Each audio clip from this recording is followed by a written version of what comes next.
So, mga sangkay, tumitindi po ngayon ang usap-usapan tungkol po dito sa hamong suntukan ni Baste Duterte na pinalagan po ni Madriaga. At ngayon, may balita po tayo mga sangkay tungkol dyan. Ano ba? Papalag na nga ba itong si Baste Duterte?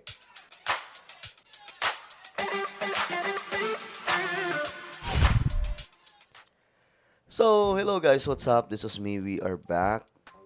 Alam nyo, marami po talagang nag-aabang ngayon mga sangkay sa kung papalag nga ba si Baste Duterte sa hamong suntukan na siya rin po ang naghamon, no? Na pinalagan po ito ni Madriaga at since nakapiit po si Madriaga,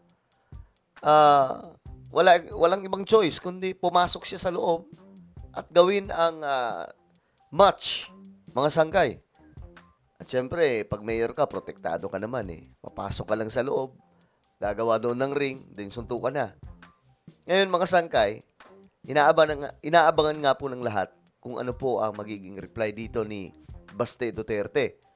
Ngayon mga sangkay, eto na ang balita. Pag-usapan po natin. Anyway, bago tayo magpatuloy sa mga hindi pa po dyan nakakapag-subscribe sa ating YouTube channel, makikita nyo po yung subscribe button sa baba ng video na to. I-click nyo lamang po yung subscribe, i-click ang bell, at i-click nyo po yung all. Sa mga nanonood po sa Facebook, follow nyo po yung ating Facebook page. So, shoutout po sa lahat ng mga solid sangkay ngayon. Alright? Ngayon kasi ito yung balita. Naalala nyo dati mga sangkay?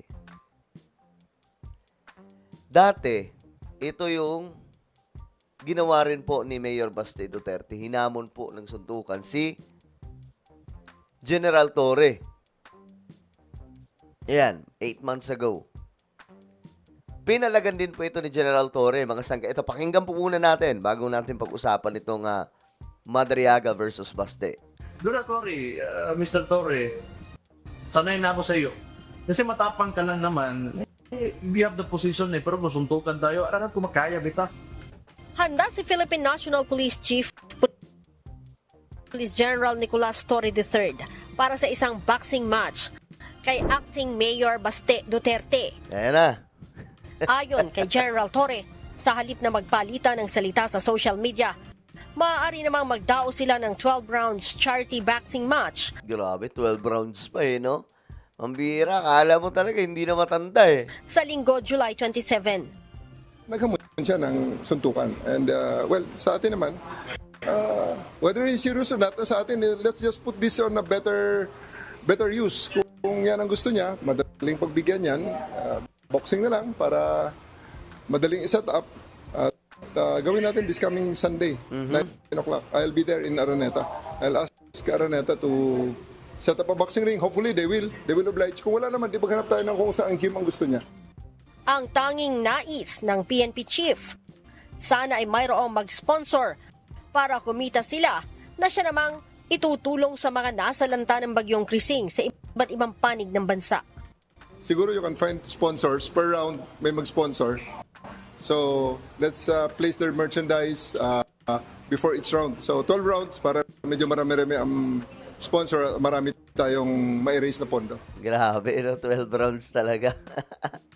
Depensa pa ni Chief PNP, hindi sa pinapatulan niya si Acting Mayor Baste. Subalit isa na rin itong magandang pagkakataon para makatulong sa mga sinalanta ng bagyo.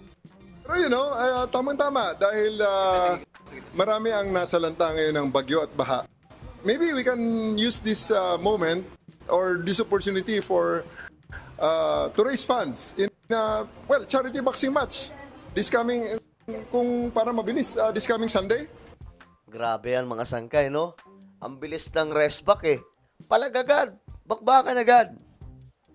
Ngayon mga sangkay, ang nangyari dyan, siguro naman, alam niya na po ang buong kwento, bigla pong lumipad si Baste, papunta sa ibang bansa. At naging reason na lamang po yun para hindi matuloy ang boxing. Pero pumunta po talaga si General Torre doon sa ring para po makipagsuntukan. Kaya nga lang, wala pong Baste Duterte na dumating. Ngayon mga sangkay, naulit na naman po ito.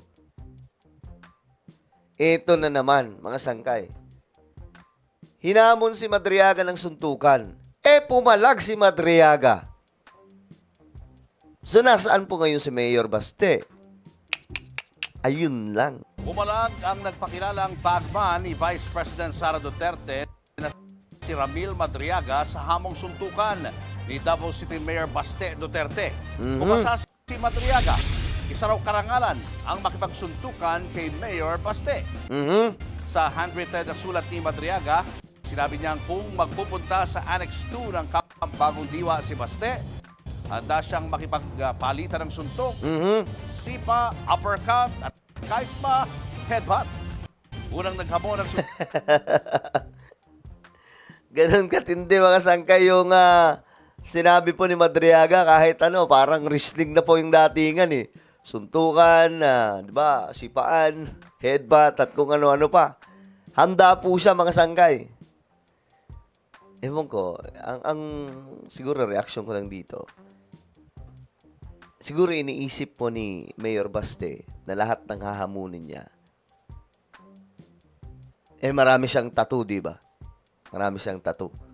Siguro iniisip niya na baka madali lang matakot itong mga ito pag hinamon niya ng suntukan. Kaso nga lang mga sangkay, wala pumapalag eh. At ngayon, mga sangkay, ang tanong, sumagot na nga ba si Mayor Baste Duterte? Suntukan si Mayor Baste nang banggitin siya ni Madriaga. Naghamon ng suntukan si Mayor Baste nang banggitin siya ni Madriaga sa supplemental affidavit nito. Nakasaad kasi doon na tinawag gumanong baliw at badi ni dating Tinawag ko manong baliw at bading. affidavit nito. Nakasaad kasi doon na tinawag gumanong baliw at badi ni dating Pangulong Rodrigo Duterte ang mga anak nitong sina Congressman Pulong at Mayor Baste. Kaya welta ni Baste, suntukan na lang ng walang restrictions. Kahit isama pa raw nito si dating PNP Chief General Nicolas Torre III at ang isang anyay bangag. O, kita nyo? Ang dulo pa po niya, just inform me and I will be there. Anak ng toko naman, oh.